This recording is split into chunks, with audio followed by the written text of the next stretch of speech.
तो गोपीनाथ जी का एक प्रणाम मंत्र है, आप लोग मेरे पीछे दोहरा सकते हैं। श्रीमान रास रसारंभी वंशी वट तटस्थित कर्षण वेणु सुनेर गोपी गोपीनाथ श्रीअस्तु नः। नमो ओम विष्णुपदाय कृष्णपृष्ठाय भूतले श्रीमते भक्तिवेदांत स्वामिनिति नामिने नमस्ते सरस्वती देवी गौरवाणी प्रचारिणे निर्विशेष शून्यवादी पाश्चात्य देशतारिणे। जय श्री कृष्ण चैतन्य प्रभु नित्यानंद श्री अद्वैत गदाधर शिवासादि गौर भक्तवृंद। हरे कृष्णा कृष्णा कृष्णा हरे हरे, हरे राम राम राम। तो ये जो स्थान है तोटा गोपीनाथ। तोटा मतलब उड़ीसा में बगीचा को तोटा बोलते हैं। तो एक्चुअली ये जो गोपीनाथ है, इस जगह में श्रीमान चैतन्य महाप्रभु और गदाधर दोनों यहाँ बैठकर श्रीमद् भागवतम का रसास्वादन करते थे। जो कहते हैं कि ध्रुव महाराज और जो प्रहलाद महाराज का जो चरित्र है श्रीमद् भागवतम में, कम से कम तो 100 बार पढ़े होंगे। मतलब ऐसे कहा जाता है कि 100 बार पढ़े होंगे, और भी कितने बार पढ़े होंगे। तो गदाधर और श्रीमान चैतन्य महाप्रभु यहाँ पे भागवतम दोनों बैठकर उसका रसास्वादन करते थे। कभी बार ऐसा समय होता था कि आंखों से इतने अश्रु निकलते थे चैतन्य महाप्रभु और गदाधर जी की आंखों से, वो जो भागवतम का जो लिखा हुआ था वो लिखा अभी मिट जाता था। तो उसी समय में पता चला कि कुछ एक दिन जो है ना, पता चला कि ये कहीं पे एक थोड़ा सा ना उबड़ खाबड़ पता चला। तो थोड़ा सा खोदे तो कुछ ऐसे पत्थर जैसा लगने लगा, और खोदते खोदते खोदते खोदते जो है गोपीनाथ जी यहाँ से प्रकट हुए। बोले गोपीनाथ जी की। तो ये जो गोपीनाथ ही स्वयं प्रकट हुए किस जगह में, इस बगीचा से प्रकट हुए। तो इसलिए उनका नाम पड़ा तोटा गोपीनाथ, क्योंकि वो बगीचे से प्रकट हुए हैं, स्वयंभू विग्रह है। लेकिन ये जो विग्रह थे, ये विग्रह खड़े विग्रह थे, खड़े विग्रह थे ये। और तो गदाधर जो है इसको सेवा करते थे, क्योंकि गदाधर महाप्रभु ने कहा कि आप जो है इनको सेवा कीजिए। गदाधर सेवा करते थे। और तो क्या हुआ कि जब चैतन्य महाप्रभु बाद में अप्रकट हो जाते हैं, तो गदाधर जो वो इस विरह को सहन नहीं कर पाते हैं। और उस कारण क्या होता है कि ना उनका जो कमर जो है वो टेढ़ा हो गया। जैसे आप देखें ना, कई लोग जो है ऐसे टेढ़े होकर चलते हैं ना, देखें आप लोगों ने, जैसे कमर का प्रॉब्लम है, ऐसे टेढ़े होकर चलते हैं। तो उनका इसी कारण वो खड़ा ही नहीं हो पा रहे थे, शरीर पर क्षीण हो गया था। तो उनको बहुत मुश्किल होता था भगवान जी को माला पहनाने के लिए। तो उन्होंने कहा कि मेरे से तो नहीं हो पा रहा है गोपीनाथ, और आप कुछ और व्यवस्था कीजिए, और कोई सेवक को लगाइए। तो इस प्रकार कह के वो शयन किए, और सुबह उठे देखे तो गोपीनाथ जी बैठे हुए मुद्रा में मिले। हरि बोल। तो आप कभी देखें कहीं पे गोपीनाथ जी जो है, भगवान कृष्ण कहीं बैठे हुए हैं? एक ही जगह यहाँ पे है जो कि भगवान जो है यहाँ पे क्या है, बैठे हुए मुद्रा में, क्योंकि गदाधर जी का सेवा लेना है। तो गदाधर जी के लिए भगवान जो है उन्होंने इस प्रकार मुद्रा में, है ना, इसको बोलते हैं पद्मासन है, पद्मासन में वो बैठे हुए हैं। और साथ में आप देखेंगे जो ललिता और विशाखा, पहली बार आप देखे होंगे, राधा रानी और ललिता, ये पहली बार आप देख रहे होंगे। यहाँ पे श्यामल विग्रह है। हर जगह में आप देखे हो ना, गोरे होते हैं, राधा रानी और ललिता गोरे होते हैं। लेकिन यहाँ पे ये प्रकट किया गया है कि कई बार जो गोपियाँ और राधा रानी वो भगवान को इतना स्मरण करती है, इतना स्मरण करती है, इतना स्मरण करती है, तो उनका शरीर का रंग भी श्यामल हो जाता है। बोले हरि बोल। इस प्रकार जब हम लोग भी जैसे कभी अगर हम, है ना, शुद्ध नाम लेंगे, तो शुद्ध नाम लेने से भी कहते हैं कि हमारे शरीर का रंग भी चेंज हो जाता है ना। वैवर्ण वैपोथु हवे संगठन, ऐसे कह रहे हैं भक्ति विनोद ठाकुर की कब वो दिन आएगा जिस दिन मैं भगवान का नाम लेते हुए आंखों से मेरे अश्रु निकलेंगे और मेरा शरीर रोमांचित हो उठेगा और मेरा शरीर का रंग जो है वो परिवर्तन हो जाएगा। तो इस प्रकार यहाँ पे ललिता और राधा रानी जो है उसको प्रदर्शित कर रहे हैं। और देखेंगे वो बांसुरी वाला मुद्रा में भी है ना, कि मतलब इतना स्मरण होता है गोपियाँ और राधा रानी को कृष्ण का। जब कृष्ण चले जाते हैं मथुरा तो वो मतलब कृष्ण का ही एक्टिविटी करने लगते हैं, जो ना कृष्ण जो बांसुरी बजाते थे या है ना जैसे जो है वो करते थे, मजाक करते थे, उसी प्रकार हो जाते हैं। तो उनका रंग भी जो है इसी प्रकार हो जाता है। तो इसको ये यहाँ पे जो है दर्शन हो रहा है। और तो मैं यहाँ पे बता रहा था जो है जब इंद्रदम्न महाराज भगवान जगन्नाथ जी को उन्होंने स्थापित किए तो जगन्नाथ जी बहुत प्रसन्न हुए और जगन्नाथ जी प्रसन्न होके इंद्रदम्न महाराज जी को बोले आप जो है क्या करो कि आप जो है वरदान मांगो। 3 वरदान मांगने के लिए कहे। तो जब 3 वरदान मांगने के लिए कहे तो पहला वरदान तो इंद्रदम्न ने मांगा कि ऐसा है मेरा कोई संतान ही ना हो। जगन्नाथ जी का ये तो बड़ा अजीब बात है, मेरे पास तो लोग आते हैं संतान पाने के लिए आते हैं और ये पहला व्यक्ति है जो कि कह रहा है कि मुझे संतान नहीं चाहिए। क्यों? क्योंकि उन्होंने इंद्रदम्न ने कहा कि अगर मेरे संतान होंगे तो वो क्लेम करेंगे ना कि ये मंदिर तो मेरे बाप का है, तो इसलिए ये मंदिर मेरा है, ऐसे चलता रहेगा। तो इसलिए एक वरदान था। तो जगन्नाथ जी ने कहा तथास्तु। दूसरा वरदान जो था बोले जगन्नाथ जी आपका हाथ कभी सूखे ना। क्या? हाथ कभी सूखे ना। जगन्नाथ जी ने कहा इसका थोड़ा परपट दीजिए तात्पर्य तो दीजिए। बोले इतने बार भोग लगेगा कि आप हाथ धोएंगे, हाथ सूखते सूखते फिर दूसरा भोग आ जाएगा जगन्नाथ जी का ये बहुत बढ़िया है ना, ये बहुत बढ़िया है। तो इसलिए जगन्नाथ जी को बहुत प्रकार के भोग लगता है, बहुत प्रकार के बार भोग लगता ही रहता है ना। और बहुत प्रसन्न मुद्रा में वो खाते हैं और समय लेते हैं खाने में ना, ऐसे नहीं कि खटाखट जो है खा लिए, नहीं, वो समय लेते हैं खाने में ना। और इसलिए मतलब उनका समय का भी कुछ नहीं है, मतलब वो ऐसा नहीं कि आप एस्टिमेट नहीं कर। दूसरे मंदिर में क्या होता है ना कि एस्टिमेट होता है कि हाँ 15 मिनट भोग लगेगा, अन्न का भोग लगेगा तो 15 मिनट लगेगा, दूध का भोग लगेगा तो 5 मिनट लगेगा, है ना, या फल का भोग लगेगा तो 10 मिनट लगेगा। इस प्रकार मंदिर का रहता है। लेकिन यहाँ पे कोई नहीं है, वो कब खाएंगे उनके मर्जी के ऊपर है। मतलब कितना समय हो सकता है कि सूजी का हलवा को भी आधा घंटा लगा देंगे ना। और कैसे पता चलता है कि जो है ब्राह्मण जब पूजा जो भोग लगाते हैं और उसके बाद वो जब हाथ में पानी लेते हैं तो पानी में वो जगन्नाथ जी का विग्रह का दर्शन होता है, तब वो पता चलता है कि भोग स्वीकार हो गया। नहीं हुआ तो अभी तक भोग स्वीकार नहीं हुआ है ना। इसलिए कई बार भक्त लोग जाके पूछते रहते हैं, दर्शन बंद होता है, कहते हैं कि पूछते हैं कि कितना समय लगेगा दर्शन करने में, तो पुजारी का जवाब होता है भोग लग रहा है पुजारी भक्त लोग समझ नहीं पाते, तो भोग लग रहा है तो कितना समय भोग लगेगा, तो गुस्सा होकर कहते हैं भोग लग रहा है मतलब भगवान भोग कर रहे हैं, तो अब है ना अभी हम कह नहीं सकते कितना समय वो भोग करेंगे। और इसके पीछे भी और एक कहानी है। तीसरा वरदान क्या था? तीसरा वरदान ये था कि जगन्नाथ जी आपका दर्शन कभी बंद ना हो, मतलब कभी भी आपका दर्शन बंद नहीं होना चाहिए।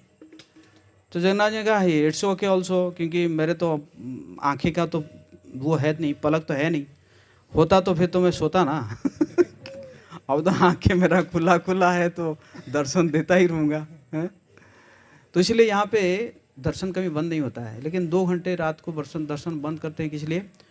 वीवीआईपी दर्शन के लिए। वीवीआईपी कौन है?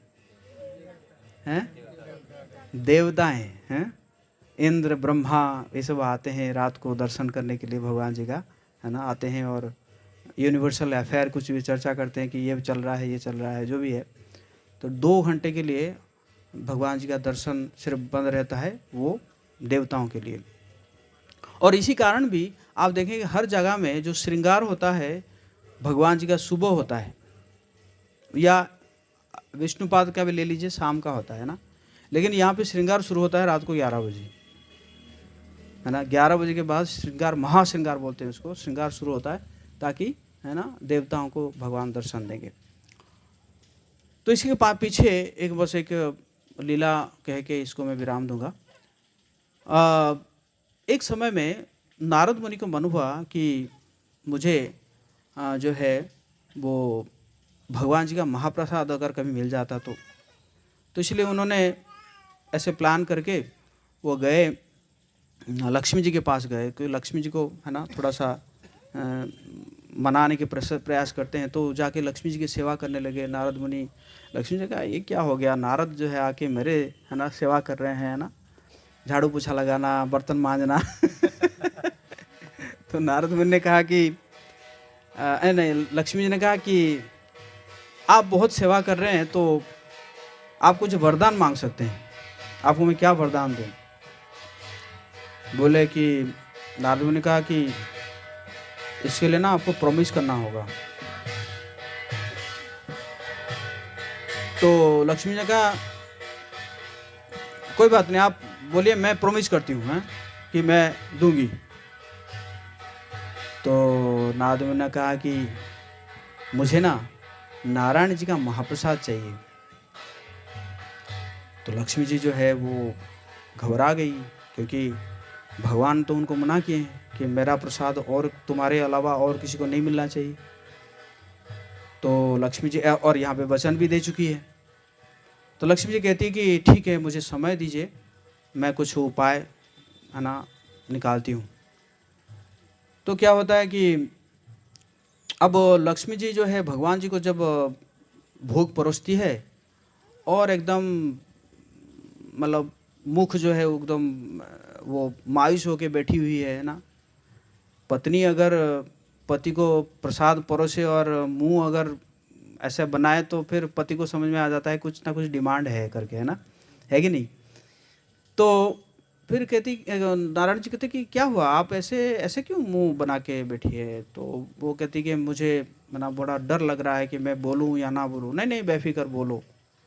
नहीं, ऐसा है ना, मैंने किसी को प्रॉमिस कर दिया हूँ, नारद को मैं प्रॉमिस कर दिया हूँ कि आपका प्रसाद जो है मैं उनको दूंगी करके। तो भगवान जी देखे और बोले ठीक है, कभी मुझे बिना बताए उनको एक बार प्रसाद दे सकते हो। तो दूसरा दिन क्या होता है कि नारद मुनि आते हैं और लक्ष्मी जी कहती है कि आप इंतज़ार करो, और परमिशन मिल गया है। तो प्रसाद लक्ष्मी जी लेकर थोड़ा सा प्रसाद देती है कि इनको, नारद मुनि को देती है। और नारद मुनि जैसे ही उसको हाथ से लेकर खा लेते हैं तो क्या होता है कि उनके अंदर अष्ट सात्विक विकार प्रकट होता है और नाचने लगते हैं, रोने लगते हैं। उनके वीणा से जो है अद्भुत झंकार निकलने लगता है। ऐसे वो गा रहे हैं, नाच रहे हैं, जा रहे हैं, जा रहे हैं, जा रहे हैं, और कैलाश के ऊपर जा रहे हैं। तो कैलाश में शिवजी देखे कि क्या हो गया, आज नारद को कुछ अद्भुत नजर आ रहा है ना। उज्जवल शरीर है और वीणा से भी अद्भुत जो है धुन निकल रहा है।